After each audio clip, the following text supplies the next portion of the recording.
MCQ. With reference to information given under para 5, what amount of additional tax needs to be paid by YPL if it doesn't want to repatriate the excess money with respect to supply of steel pipes to SPL? International taxation का transfer pricing का secondary adjustment का question है। ये क्या होता है? अब आपने थोड़ा बहुत डीटी कंप्लीट कर लिया होगा तो आपको पता होगा, नहीं पता होगा तो केस स्टडी का रेलेवेंट जितना है मैं बता दूं, ठीक है।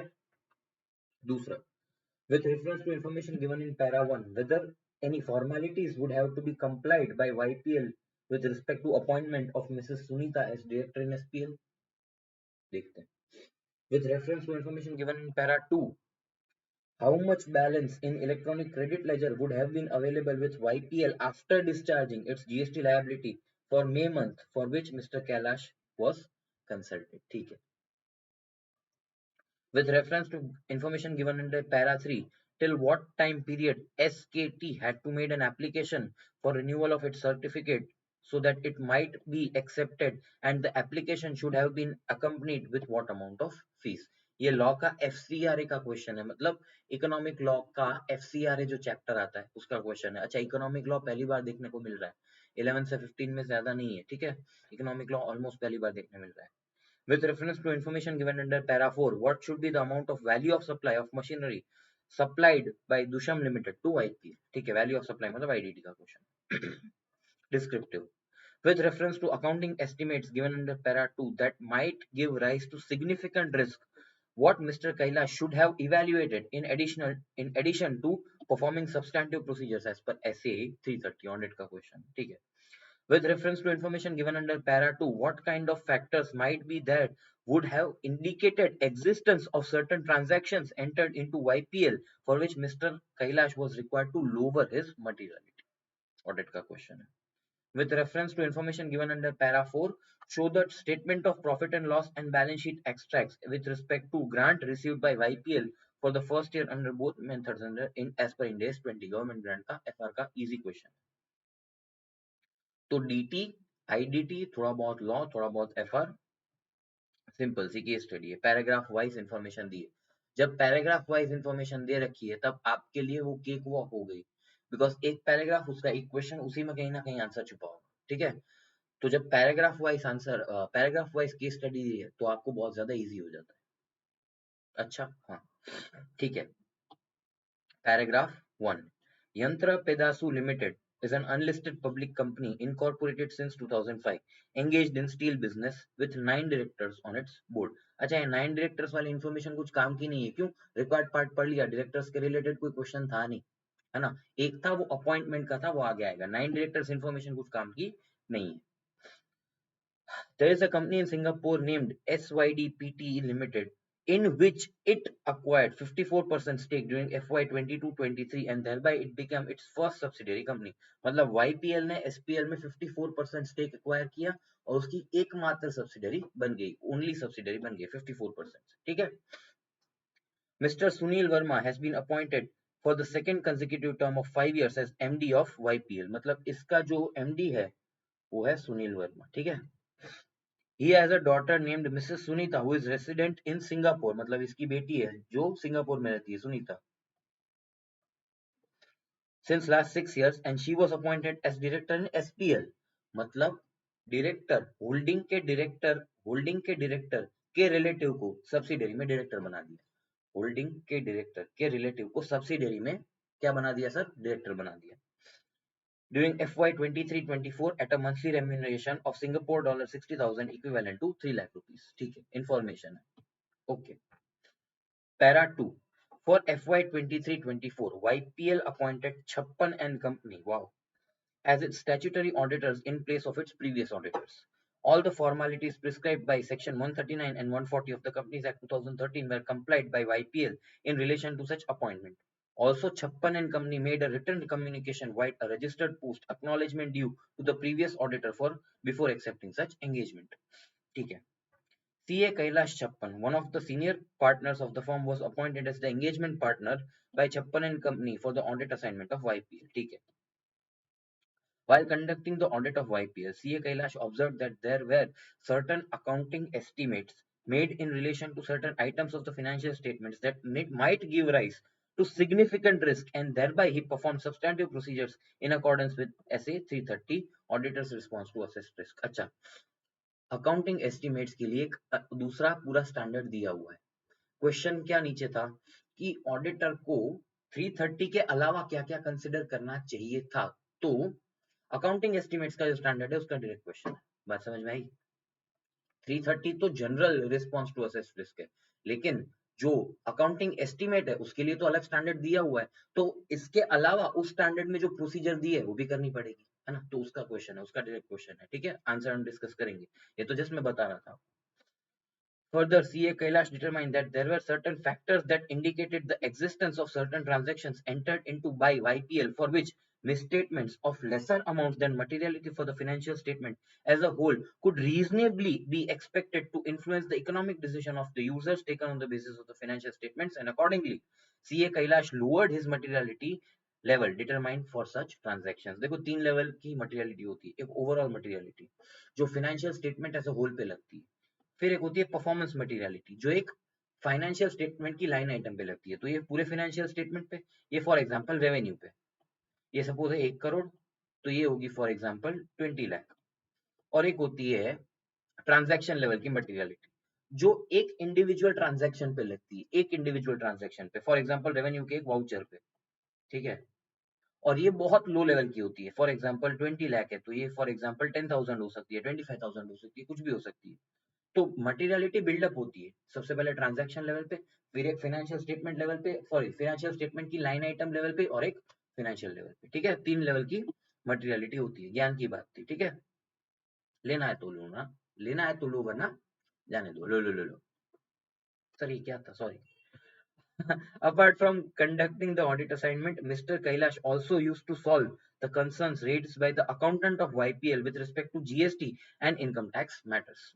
One such concern raised by the accountant to him was with respect to ITC availment under GST, which is briefed as under. तो ये IDT की information थी। The balance of ITC with YPL after discharging the liability for April month was 60 lakh. मतलब अप्रैल का closing balance 60 lakh था। The eligible ITC reflected in 2B with respect to May was 56 lakh. मतलब 2B में 56 लाख दिख रही थी। Whereas the input tax paid by it on invoices received during the month of May was 75. मतलब मेरी ITC as per book 75 है, लेकिन 2B में 56 दिख रही है, ठीक है। ले ITC क्लेम कौन सी कर सकती है? जो 2B में दिखता है, ना कि जो हमने बुक्स में लिया है। क्यों? GST पढ़ लेना। The output tax liability for the month of May was 110 lakh. इसमें भी 99% आपको क्रेडिट यूज कर सकते हो, 1% आपको कंपल्सरीली कैश में पे करना पड़ता है। इसके लिए भी जीएसटी में तो 2 जीएसटी के प्रोविजन। सबसे पहले तो 2B में जितना आईटीसी रिफ्लेक्ट हो रहा है आप उतना ही ले सकते हो, एंड दूसरा आपको 99% ही क्रेडिट यूटिलाइज करने को मिलेगा, आपको 1% कंपल्सरीली कैश में पे करना पड़ता है। दो चीज। So he was not sure about the amount of ITC to be availed for the month of May, for which he consulted CA Kailash. And after following his advice, the GST liability for the month of May was discharged by YPL fully through its balance of credit ledger only. ठीक है. Paragraph 3. YPL provides donation every year as a part of CSR activities to a charitable trust named Shiksha Kalyan Trust, engaged in the activities of providing education to poor children. The average net profit of YPL for the past 3 years was 88 crore. Accordingly, during the current financial year, that is FY 23-24, it made a donation of 2 crores to SKT as a part of its CSR spend. SPL, its subsidiary company, also proposed to make a donation to such trust in India during the same financial year. However, SKT's certificate of registration under FCRA 2010 would expire on 20th December 23. देखो, India में रह के India में donation करना है, India में रह के इंडिया में डोनेशन करना है तो कोई लिमिट नहीं है। लेकिन फॉरेन में बैठ के अगर इंडिया में डोनेशन करना है तो कौन आ जाता है सर? कौन टांग अड़ाता है? एफसीआरए टांग अड़ाता है। एफसीआरए क्या बोलता है? आप इकोनॉमिक लॉ में डिटेल में पढ़ोगे, मैं आपको स्टैट्यूटरी इंटेंट बता रहा हूँ कि वो लॉ क्यों बनाया। फॉर एग्जाम्पल, फॉरेन से इंडिया में पैसा आता है एनजीओ के नाम पे या फिर फॉर एग्जाम्पल डोनेशन के नाम पे, और वो ऐसा हो सकता है कि गलत जगहों पे यूटिलाइज हो। जैसे ऐसा बोलते हैं ना, पत्रकार बिक गया। क्यों? पत्रकार को बाहर से पेमेंट आ रहा है। पॉलिटिशियन बिक गया, ये हो गया, वो हो गया। तो बाहर से जो भी पैसा आ रहा है in form of donations, in form of contributions, उसको रेगुलेट करने के लिए बनाया गया है सर एफसीआर। तो एसपीएल जो सिंगापुर बेस्ड कंपनी है, अगर उसको एसकेटी जो इंडिया बेस्ड ट्रस्ट है उसको अगर कुछ डोनेट करना है तो एफसीआरए को कंप्लाई करना पड़ेगा। और एसकेटी जो एफसीआर है वो जो इंडिया में एंटिटी बैठी है, ट्रस्ट है या सोसाइटी है या वॉट एवर, उस पर रिस्पॉन्सिबिलिटी डालती है कि आपको एफसीआरए में रजिस्टर होना पड़ेगा। तो रिस्पॉन्सिबिलिटी किसकी है सर? इंडिया में बैठी ट्रस्ट की रिस्पॉन्सिबिलिटी है कि उसको क्या करना है, रजिस्ट्रेशन लेना है। और उसका रजिस्ट्रेशन सर्टिफिकेट कब एक्सपायर हो रहा है? 28 दिसंबर 2023 को। And it has not applied for the renewal certificate before that, as a head accountant believed that they could apply for renewal of registration within 1 year from the expiry date as per the law and hence pending, but the trustees decided to make the application for renewal for the certificate sooner so that the trust can accept donation from SPL, and the same was done as per relevant legal provisions। मतलब ध्यान दो, SPL जो foreign में entity बैठी है उसको एसकेटी जो India में ट्रस्ट है उसको कुछ डोनेट करना है, लेकिन जो एसकेटी जो इंडिया में ट्रस्ट है उसका जो certificate of registration under FCR है वो इस डेट को कैंसिल हो जाएगा, मतलब इस डेट को खत्म हो जाएगा, तो उसको रिन्यू कराना पड़ेगा। उसकी उसकी कुछ टाइम लिमिट होगी और उसके बारे में डिस्कशन। बात समझ में आई? एफसीआरए आप इकोनॉमिक लॉ में अच्छे से पढ़ोगे। अच्छा, इकोनॉमिक लॉ में से सिर्फ 2 मार्क का क्वेश्चन एमसीक्यू आया है और अभी तक तो सिर्फ एक ही एमसीक्यू आया है, बाकी इकोनॉमिक लॉ बहुत ज्यादा देखा नहीं गया। ठीक है, देखते हैं। Para 4, YPL brought a machinery from Dusham Limited for its business, for which YPL received a government grant for 6 lakh rupees. Details of the machinery are as follows: list price 30 lakh, corrugated boxes used for packing 60,000, discount 2% is offered on the list price of the machinery recorded in the invoice of the machine। ठीक है, as a part of its policy, YPL depreciates all its plant and machinery at 20% per annum on SLM basis and also does not claim depreciation on GST component included in the price of plant and machinery। अच्छा, इधर depreciation नहीं लेते तो आपको GST में ITC मिलता है। दो ही चीज मिलती है, या तो यहाँ पे इनकम टैक्स में डेप्रिसिएशन ले लो या तो जीएसटी में आईटीसी ले लो। ऐसा कुछ पढ़ा था आपने शायद, ऐसा ही होता है ना, पता नहीं, ठीक है। पैरा 5 ऐसा ही होता है। On 24 January 2024, YPL supplied 2,000 metric ton steel pipes to SPL at 1 lakh metric ton on CIF basis. Insurance and freight of 11,000 per metric ton were included in it. Also, on 5th February 2024, it made a supply of 3,000 metric ton steel pipes to another Singapore-based company, Unno Pte Limited, at 95,000 per metric ton on FOB basis, for which payment has to be made of Singapore dollar 5 crore 70 lakhs in 3 months. And so, in order to protect itself from exchange rate fluctuation, YPL hedged the receipt of such foreign currency in the forward market। 5 minute लेके फटाफट पूरी case study और required part पढ़ो, we will solve the questions, मजा आएगा। जाओ भागो। चलिए फटाफट से एमसीक्यूज, आंसर्स, डिस्क्रिप्टिव आंसर सब डिस्कस करके इस केस स्टडी को खत्म कर देते हैं। MCQ number 1, with reference to information given under para 5, what amount of additional tax needs to be paid by YPL if it does not want to repatriate the excess money with respect to supply of steel pipes to SPL? ध्यान दो, यहाँ पे आ जाओ। यहाँ पे एक concept आता है, आप लोग ने डीटी में पढ़ लिया होगा, मैं सिर्फ अपनी तसल्ली के लिए आपको रिफ्रेश करा रहा हूँ। एक कंसेप्ट आता है सर, प्राइमरी एडजस्टमेंट और सेकेंडरी एडजस्टमेंट का। किसका सर?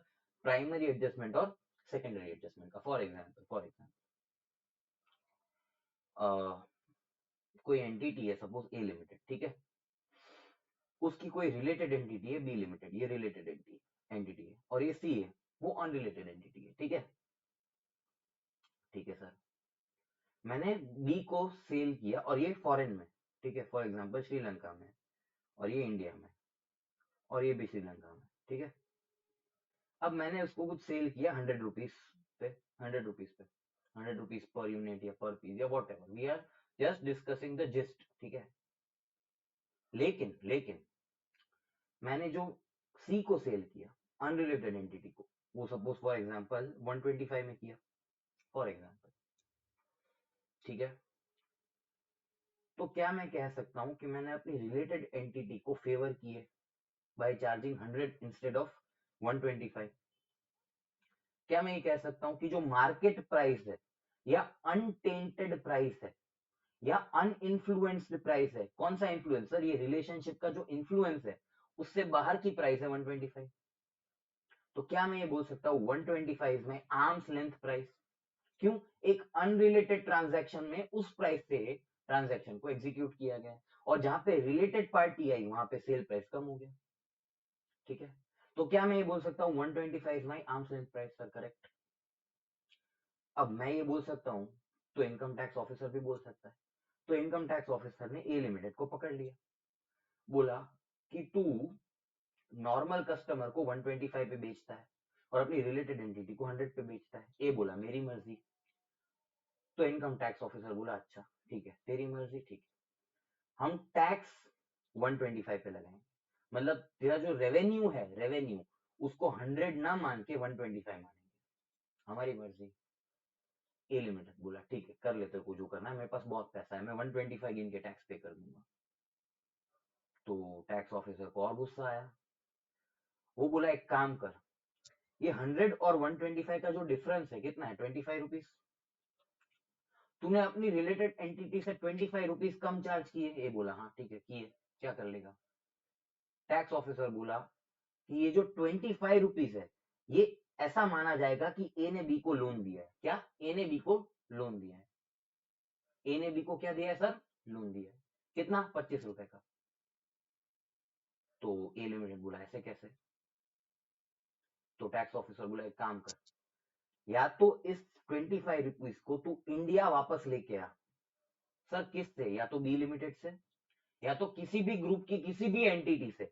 ये 25 रुपए इंडिया में सर रिपैट्रिएट होने चाहिए। क्या होने चाहिए सर? रिपैट्रिएट होने चाहिए, नहीं तो इस 25 को ऐसा मान लिया जाएगा कि ए ने बी को लोन दिया है। लेकिन सर लोन पे तो टैक्स नहीं लगता, टैक्स तो किस पे लगता है सर? लोन पे जो इंटरेस्ट होता है उस पे टैक्स लगता है। तो ऐसा माना जाएगा कि ए ने बी को लोन दिया है 25 रुपीज का, और इस पे जो भी रेट ऑफ इंटरेस्ट है एज पर लॉ ये ए की इनकम में ऐड हो जाएगा, और फिर ए को उस एनहांस्ड इनकम पे टैक्स पे करना पड़ेगा। देखो गवर्नमेंट ने कैसी दादागिरी की। सबसे पहला 25 रुपीज से ए की इनकम बढ़ा दी। ए ने बोला ठीक है। फिर 25 रुपीज को ऐसा मान लिया कि ए ने बी को लोन दिया है, ए ने बी को लोन दिया है और उस पे इंटरेस्ट चार्ज कर रहा है और उस पे भी टैक्स ले रहा है। बात समझ में आई? तो बी ने ए ने बोला ये तो दादागिरी है, ये ऐसा तो नहीं चलेगा।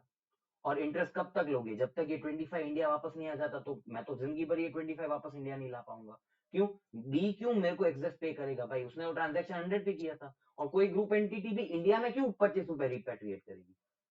तो गवर्नमेंट ने बोला एक काम कर, या तो तू 25 रुपए रिपैट्रिएट कर, या फिर इस 25 रुपए पे तू 20.9664% से वन टाइम टैक्स भर, फ्री हो जा। सर क्या हो रहा है सर लाइफ में? सुनो ध्यान से। सबसे पहले तो 25 को इनकम में ऐड किया, इसको बोलते हैं सर प्राइमरी एडजस्टमेंट, इसको बोलते हैं सर प्राइमरी एडजस्टमेंट।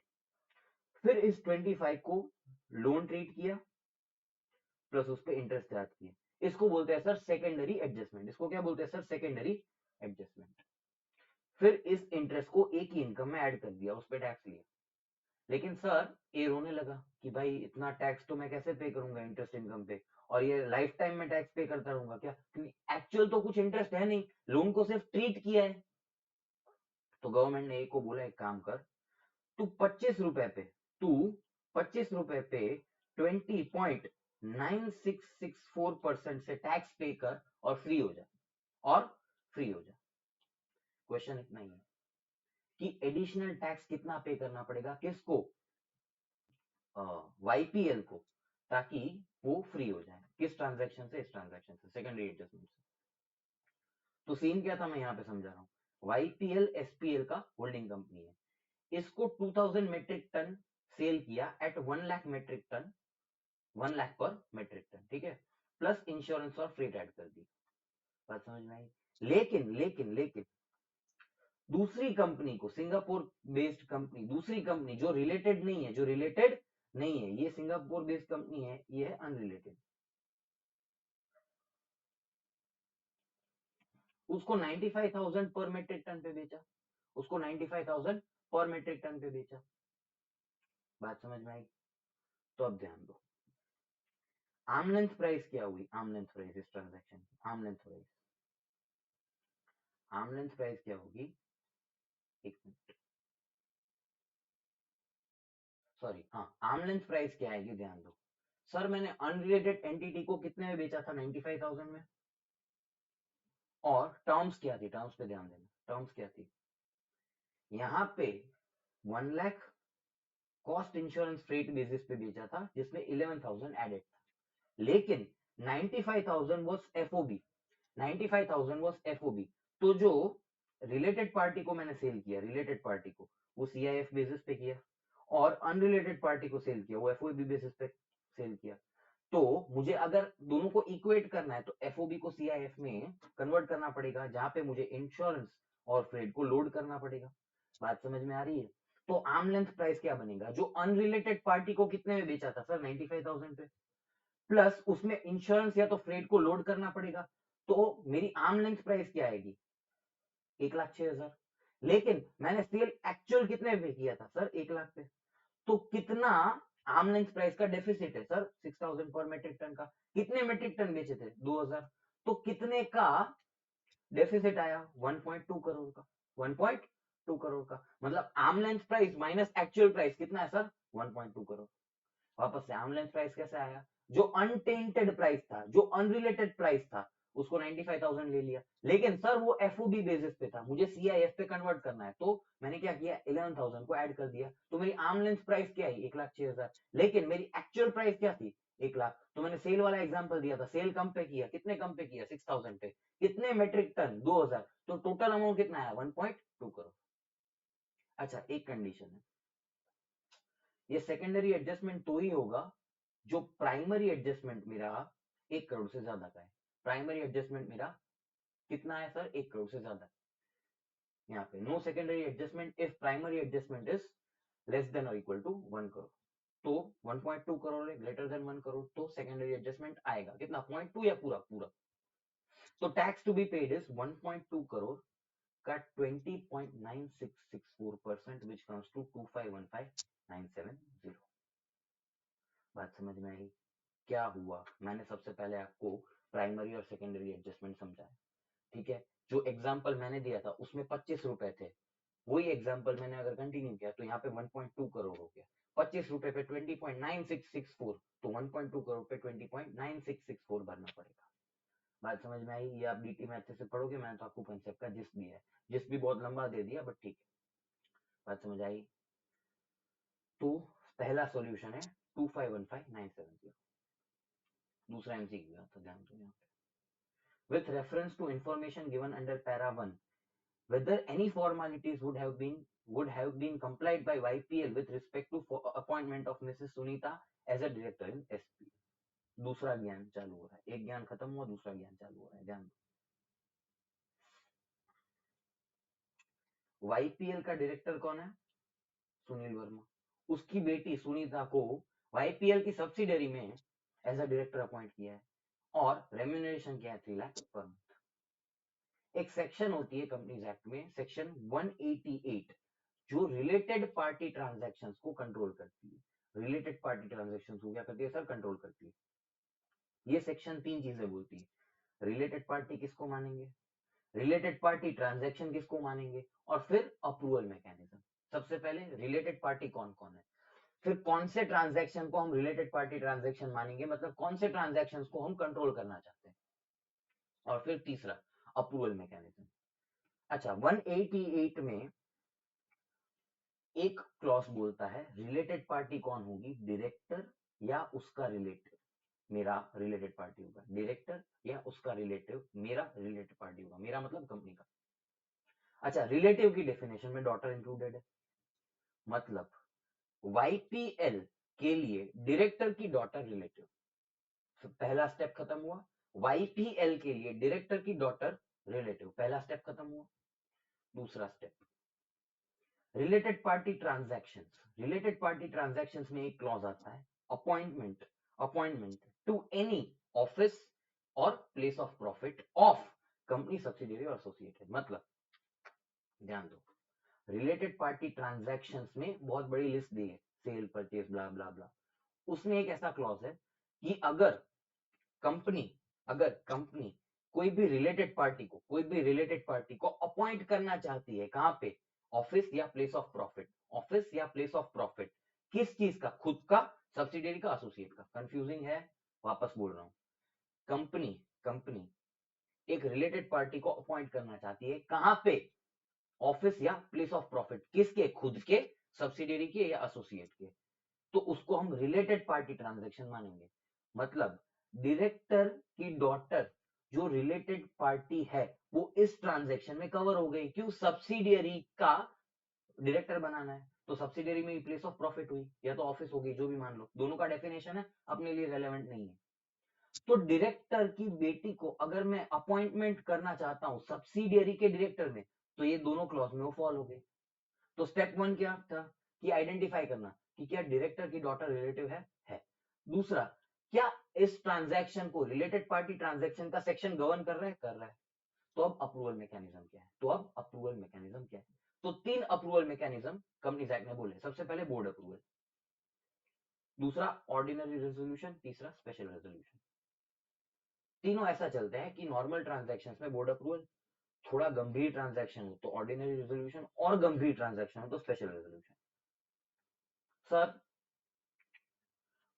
ये जो ट्रांजैक्शन है इसमें अगर रेम्यूनरेशन 2.5 लाख से ऊपर हो जाता है पर मंथ, 2.5 लाख से ऊपर हो जाता है पर मंथ, तो ऑर्डिनरी रेजोल्यूशन पास करना पड़ेगा। किसको? कंपनी को। तो end of the answer is company needs to pass an ordinary resolution for such appointment. Sir हमने ये कैसे किया? सबसे पहले तो हमने सेक्शन 188 का अवेयरनेस लिया। सेक्शन 188 3 चीजें बोलता है। सबसे पहले रिलेटेड पार्टी कौन होगा, दूसरा कौन कौन से ट्रांजैक्शन को हम गवर्न करना चाहते हैं, और तीसरा अप्रूवल मैकेनिज्म क्या होगा। सबसे पहले हमने ये समझा कि डायरेक्टर की बेटी रिलेटिव होती है। दूसरा, डायरेक्टर की बेटी को अगर मैं सब्सिडियरी की डायरेक्टर बनाना चाहता हूं तो it is appointment of a related party at a place of profit, तो उस ट्रांजैक्शन को 188 गवर्न करेगा। और अप्रूवल मैकेनिज्म में क्या होगा? उसको एक ऑर्डिनरी रेजोल्यूशन पास करना पड़ेगा। आपकी लॉ की बुक में ये आपको सेक्शन मिल जाए। मैंने आपको अवेयरनेस दी है, क्यों जरूरी थी। अब ये आप अगर पूरा सेक्शन पढ़ोगे ना 188 इस अवेयरनेस के साथ, आपके लिए सेल्फ स्टडी मोड हो जाएगा। क्योंकि मैंने आपको पूरे ट्रांजैक्शन, पूरा जो सेक्शन है उसका जिस्ट दे दिया कि सर क्या क्या चीजें गवर्न करता है, आप अब खुद पढ़ लो, आपको हो जाएगा। ठीक है, तो ऐसे करो, केस स्टडीज में आप जिस्ट लो चीजों का। ठीक है, बात समझ में आई?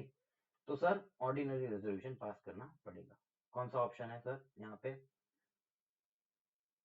Yes, Mrs. Sunita was a related party to YPL and she should be drawing a monthly remuneration of 2.5 lakhs in its subsidiary company. तो इसमें कुछ फॉर्मेलिटीज पास करनी पड़ेगी। ठीक है, नो नहीं आएगा, नो नहीं आएगा, नो नहीं आएगा। Okay, cool.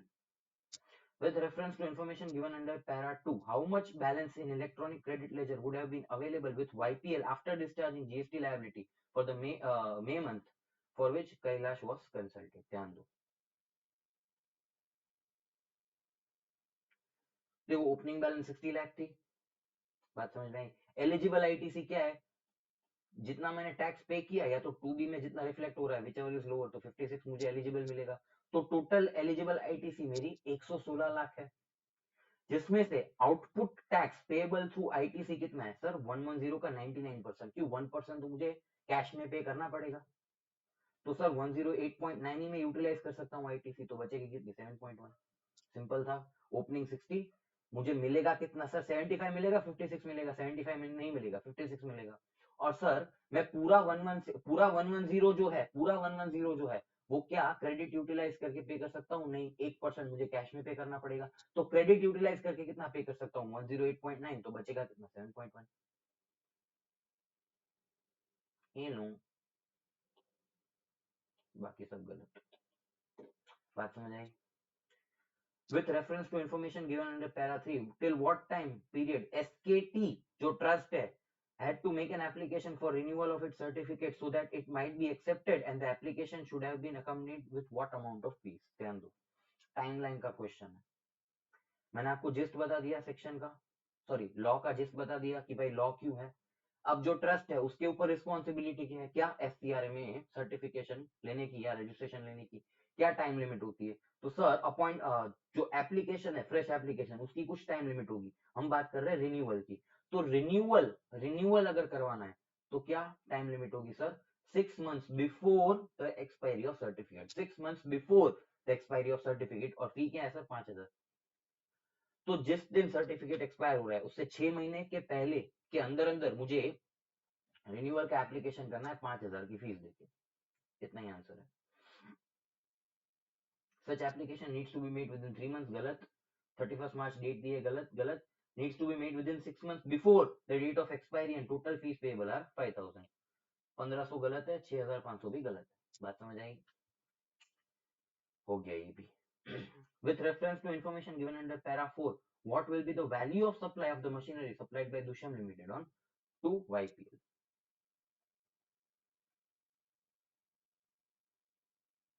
लिस्ट प्राइस कितना है? 30 लाख प्लस कॉरिगेटेड बॉक्सेस जो एक्सक्लूड इंक्लूडेड नहीं थे प्राइस अबाउ में 60,000, और जो डिस्काउंट है it is recorded in invoice of the machine. Section 15 आप पढ़ोगे किसका? सीजीएसटी एक्ट का। उसमें ऐसा बोला है कि अगर डिस्काउंट रिकॉर्डेड है इनवॉइस में तो उसको वैल्यू ऑफ सप्लाई से एक्सक्लूड कर दो। तो लिस्ट प्राइस पे 2%, लिस्ट प्राइस क्या है? 30 लाख, उस पे 2% डिस्काउंट लेस कर दो 60,000।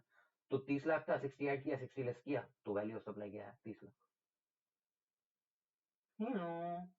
30 60 नहीं आएगा, नहीं आएगा, नहीं आएगा। Done. बात समझ आ रही है? एमसीक्यूज में हमने एज सच देखा जाए तो प्राइमरी और सेकेंडरी एडजस्टमेंट समझा, फिर सेक्शन 188 रिलेटेड पार्टीज समझा, फिर हमने एफसीआरए का थोड़ा बहुत ज्ञान लिया। जीएसटी का तो आपको बहुत ज्यादा आइडिया होगा बिकॉज जो ओनली ग्रुप 2 कर रहे हो तो जीएसटी अच्छे से ही कर रहे होंगे, ठीक है। और फिर वैल्यू ऑफ सप्लाई का इजी सा क्वेश्चन किया, ठीक है। अब आ जाता है डिस्क्रिप्टिव क्वेश्चंस पे, जो ऑडिट के 2 और एफआर का एक है। ध्यान दो यहाँ पे। With reference to the accounting estimates given under para 2 that might give rise to significant risk, what Mr. Kailash should have evaluated in addition to procedures performed under SC 330. ध्यान दो। देखो मैंने क्या बोला? मैंने क्या बोला कि 330 तो general response to assessed risk है। General response to what? Assessed risk. लेकिन ऐसे 540 बना है अकाउंटिंग एस्टिमेट्स के लिए जो स्पेसिफिकली अकाउंटिंग एस्टिमेट्स की बात करता है। तो क्वेश्चन क्या बोल रहा है कि 330 के अलावा क्या देखना चाहिए था? 540। 330 के अलावा क्या देखना चाहिए था? 540। 540 में क्या क्या चीजें देखनी चाहिए थी? सबसे पहला पॉइंट, जो अजम्पशंस मैनेजमेंट ने लिए, जो अजम्पशंस मैनेजमेंट ने लिए वो रीजनेबल है या नहीं। फॉर एग्जांपल अकाउंटिंग एस्टिमेट का बेस्ट एग्जांपल है for example useful life of asset, वो अकाउंटिंग एस्टिमेट है। फिर scrap value of the asset, वो भी अकाउंटिंग एस्टिमेट है। तो स्क्रैप वैल्यू मैंने जब इवेल्युएट किया था तब मैंने कुछ अजम्पशंस लिए होंगे, वो रीजनेबल है या नहीं। मैनेजमेंट बोल रहा है कि अभी 100 रुपीज वैल्यू है और स्क्रैप वैल्यू भी मुझे उसका 20 मिल जाएगा, लेकिन मुझे लगता है 5% ही मिलेगा। क्यों? 10 साल के बाद इस 100 की वैल्यू क्या हो जाएगी? 5 हो जाएगी। तो जो अजम्पशंस लिए मैनेजमेंट है वो रीजनेबल है या नहीं। दूसरा, मैनेजमेंट ने कोई ऑल्टरनेट अजम्पशंस लिए भी थे या नहीं। फॉर एग्जाम्पल मैनेजमेंट बोल रहा है कि बिल्डिंग के लिए भी 5%, मशीन के लिए भी 5%, कंप्यूटर के लिए भी 5%। तो मैं ऐसा बोलता हूँ मैनेजमेंट को कि यार बिल्डिंग के लिए यू कंसिडर बेटर, जो कंप्यूटर्स के लिए है यू कंसिडर 0, मशीन के लिए यू कंसिडर 5%। तो ऑल्टरनेटिव अजम्पशंस लिए थे भी या नहीं, और लिए थे तो मैंने सपोज तीनों में 5% लिया, तो 10% 20% को रिजेक्ट किया तो क्यों किया? बात समझ में आई? मैंने बिल्डिंग के लिए बोला सर 20% ले लो, मैनेजमेंट ने बोला 5% ही रहेगा, तो ऐसा रिजेक्शन क्यों किया मैनेजमेंट? वो भी आपको कंसिडर करना है। और तीसरा, how management has addressed what? Estimation uncertainty. Management ने एस्टिमेशन अनसर्टेनिटी को कैसे एड्रेस किया? फॉर एग्जाम्पल मैं बोलता हूँ सर इसका 20% मिलेगा ही, लेकिन आप मैनेजमेंट बोल रहा है सर 5% ही मिलेगा, और इस एस्टिमेशन को अनसर्टेनिटी के लिए हम एवरी 5 years यूजफुल लाइफ को रीएवैल्यूएट करते हैं। एवरी 5 years यूजफुल लाइफ को रीइवैल्यूएट करते हैं एस्टिमेशन अनसर्टेनिटी को डील करने के लिए। बात समझ में आई? And fourth, how management intends to carry out specific course of action and its ability to do so relevant to the reasonableness of the estimates or requirement of the financial reporting framework. For example, management का जो 5% का estimate था वो गलत निकला। Management का जो 5% का एस्टिमेट था वो गलत निकला, तो उसको पीएनएल में बहुत ज्यादा चार्ज लेना पड़ा। फॉर एग्जाम्पल मैनेजमेंट ने सब बोला था कि 5% है, और फिर and of the useful life वो 0 हो गया, ठीक है। तो मैनेजमेंट को जो 0 से 5% का जो डिफरेंस था उसको पूरा पीएनएल में ले जाना पड़ा। तो क्या मैनेजमेंट वो पीएनएल में ले जाने के लिए तैयार है या नहीं? और दूसरा, मैनेजमेंट वो कर सकता है नहीं, पहले से लॉस में और डाल दे, जो 5% का गैप है तो और लॉस में चला जाएगा। तो मैनेजमेंट ऐसा कर सकता है या नहीं, इंटेंशन है या एबिलिटी है, भी या नहीं। और तीसरा, और ये रिक्वायरमेंट कहाँ से आई, या तो रीजनेबल नहीं था मेरा अजम्पशन, या तो फाइनेंशियल रिपोर्टिंग फ्रेमवर्क की कोई रिक्वायरमेंट आ गई। बात समझ में आई? आपको आंसर क्या लिखना है ये तो आप छाप सकते हो, ठीक है। आपको सोचना कैसे है कि 330 के अलावा अकाउंटिंग एस्टिमेट्स के लिए और कौन सा स्टैंडर्ड है, 540। अच्छा, 330 में ऑडिटर ने सब्सटैंटिव प्रोसीजर्स की, क्वेश्चन क्या पूछ रहा है, 330 के अलावा कौन सी सब्सटैंटिव प्रोसीजर्स वो करना चाहेगा, तो कौन सी करना चाहेगा, सबसे पहले अजम्पशंस रीजनेबल थे या नहीं वो चेक करना है। दूसरा, अगर ऑल्टरनेटिव अजम्पशंस मैंने कंसिडर किए भी थे या नहीं, और अगर किए थे तो उसको रिजेक्ट करके मैं उसी अजम्पशन पे क्यों स्टिक हुआ। तीसरा, एड्रेस कैसे की, क्या estimation uncertainty, every 5 years they are what reevaluating the useful life. और लास्ट पॉइंट, अगर कोई स्पेसिफिक कोर्स ऑफ एक्शन करना पड़ा इन केस मेरा रीजनेबलनेस चेंज हो गया अजम्पशन का, या फाइनेंशियल रिपोर्टिंग फ्रेमवर्क की कोई रिक्वायरमेंट आ गई, तो मैं कर सकता हूं या नहीं, intention and ability to do. बात समझ में, ये आप छाप सकते हो, लेकिन समझने वाली बात थी कि मैंने सोचा कैसे। बात समझ में आई? क्वेश्चन 2,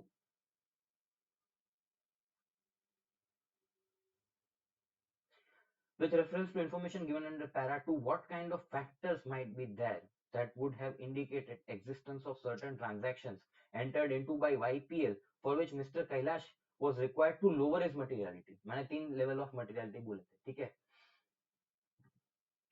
क्वेश्चन क्या पूछ रहा है, क्वेश्चन क्या पूछ रहा है, फॉर एग्जाम्पल जो रिलेटेड पार्टी के साथ मेरा ट्रांजैक्शन है वो बहुत कम है, बहुत कम, मतलब मैंने साल में सिर्फ 1 यूनिट बेचा था या 2 यूनिट बेचे थे अपने रिलेटेड पार्टी को, लेकिन शेड्यूल 3 बोलता है अपने रिलेटेड पार्टी ट्रांजैक्शन को डिस्क्लोज करो। बात समझ में आई? तो मेरी ओवरऑल मटेरियलिटी बहुत हाई है, और अगर सिर्फ मैं ओवरऑल मटेरियलिटी को कंसिडर करूंगा तो मैं वो रिलेटेड पार्टी ट्रांजैक्शंस को इग्नोर मारूंगा, क्यों, एक दो ही हुए। लेकिन फाइनेंशियल रिपोर्टिंग फ्रेमवर्क बोलता है कि मुझे उस रिलेटेड पार्टी ट्रांजैक्शन को भी चेक करना है, बिकॉज वो प्रेजेंट होगा, तो उसकी वजह से मुझे अपनी मटेरियलिटी को कम करना पड़ेगा। तो ये एक फैक्टर है, कौन सा, वेदर लॉ, रेगुलेशन और financial reporting framework affect the users expectation regarding measurement और डिस्क्लोजर ऑफ सर्टेन आइटम्स। भाई लॉ बोलता है कि रिलेटेड पार्टी ट्रांजैक्शंस को डिस्क्लोज करना है, कितना भी कम हो, तो मैं उसको ऐसा नहीं बोल सकता यार मेरे लिए इमटेरियल था तो मैंने चेक नहीं किया, ऐसा नहीं होता। You have to check them, तो आपको उसके लिए उस पर्टिकुलर पॉइंट ऑफ, उस पर्टिकुलर चीज के लिए आपको अपनी मटेरियलिटी को कम करना पड़ेगा। दूसरी चीज, फॉर एग्जाम्पल सर्विस इंडस्ट्री में ऐसा नहीं होता कि आपको कंजम्पशन ऑफ रॉ मटेरियल्स को डिस्क्लोज करना पड़ता है, लेकिन मैन्युफैक्चरिंग में होता है। तो मैन्युफैक्चरिंग में आपने कंजम्पशन ऑफ रॉ मटेरियल को चेक किया। अब मेरा ऐसा है कि कंजम्पशन ऑफ रॉ मटेरियल का जो अमाउंट है बहुत कम आता है, बिकॉज मेरा जो बिजनेस है प्राइमरी वो सर्विसेज का है, प्राइमरी बिजनेस सर्विसेज का है, लेकिन मैं थोड़ा बहुत प्रोडक्शन भी करता हूं, तो उससे मेरा कंजम्पशन ऑफ रॉ मटेरियल आता है लेकिन वो बहुत कम है, कंजम्पशन ऑफ रॉ मटेरियल आता है लेकिन वो बहुत कम है, तो मेरी ओवरऑल मटेरियलिटी से वो कम है, लेकिन फिनेंशियल स्टेटमेंट्स में मुझे डिस्क्लोज करना पड़ता है, क्यों, इंडस्ट्री वैसी है। तो क्या उस चीज को मुझे चेक करना पड़ेगा, यस। तो क्या उसके लिए मुझे अपनी मटेरियलिटी को लोअर करना पड़ेगा, yes. Consumption of raw material because in case of manufacturing industry. अच्छा, दूसरा आप गिन लो कि फॉर एग्जांपल टेलीकॉम इंडस्ट्री है, तो उसमें आप टेलीकॉम को कितनी फीस पे करते हो, स्पेसिफिक इंडस्ट्री वाइज क्या क्या डिस्क्लोजर है, वो आपको अगर वो है तो उससे भी आपका मटेरियलिटी इंपैक्ट होगा। whether the entity has disclosed any particular aspect separately for the attention of users।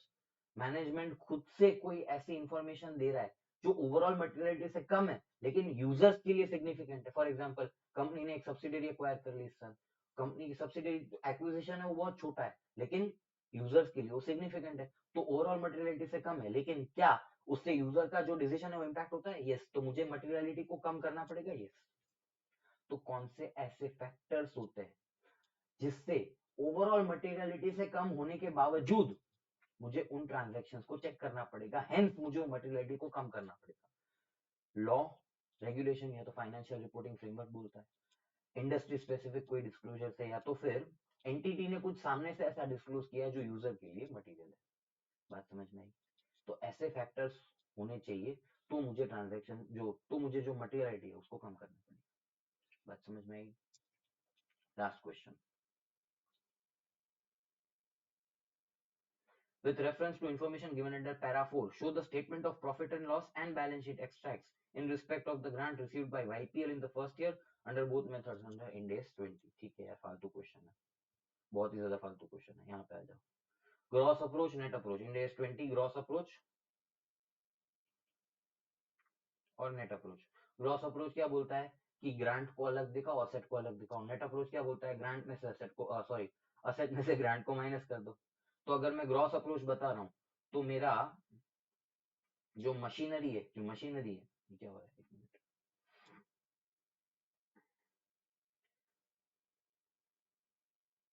Machinery कितने का था, 30 लाख का। ग्रांट कितनी मिली थी, 6 लाख की। ध्यान यहाँ पे आ जाओ। और 20% से डेप्रिसिएशन होता है। 20% से क्या होता है सर, डेप्रिसिएशन होता है। तो 30 लाख का 20% कितना होगा, 6 लाख। तो असेट कितने पे दिखेगी, 24 लाख पे। और मेरा जो ग्रांट लायबिलिटी है या डेफर्ड इनकम है वो कितने पे दिखेगा सर, 6 लाख का ग्रांट मिला है, उसका 20%,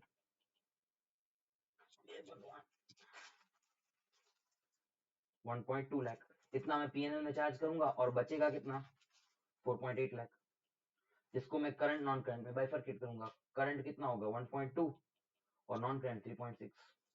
बात समझ में आई। यहाँ पे मैंने मशीनरी दिखाई, यहाँ पे मैंने गवर्नमेंट ग्रांट दिखाई। अगर ये 20% से डिप्रिशिएट होकर पीएनएल में डेबिट हो रही, तो ये 20% से अमोर्टाइज होकर पीएनएल में क्रेडिट होगी। बात समझ में आई। तो देखो, 1,20,000 से मेरी डेफर्ड इनकम बुक हुई इनकम स्टेटमेंट में, और 6 लाख से मेरा डिप्रिसिएशन बुक हुआ। नेट इम्पैक्ट कितना बचा, 4.8 लाख का। बात समझ में आई। और अगर नेट अप्रोच से करोगे तो मशीनरी को पहले ही माइनस कर दो। तो मशीनरी आप ऊपर पहले दिखा रहे थे 30 पे, यहाँ पे 24 और ये 24 अलग है। ये 24 है वो 30 माइनस 6 का डेप्रिसिएशन है, और ये इनिशियली ही 24 पे रिकॉर्ड हुई है। तो 24 लाख माइनस 20%, 24 लाख माइनस 20%, आप 19,20,000 पे बताओगे, और 4,80,000 का डेप्रिसिएशन बुक कर दोगे। तो नेट इम्पैक्ट तो यहाँ पे 4.8 का आ रहा है, यहाँ पे 4.8 का आ रहा है। बात समझ में आई। इजी था, इसमें कुछ था नहीं। हेलो, ये आप खुद कर सकते थे, बहुत इजी केस स्टडी थी, इसमें कुछ नहीं था।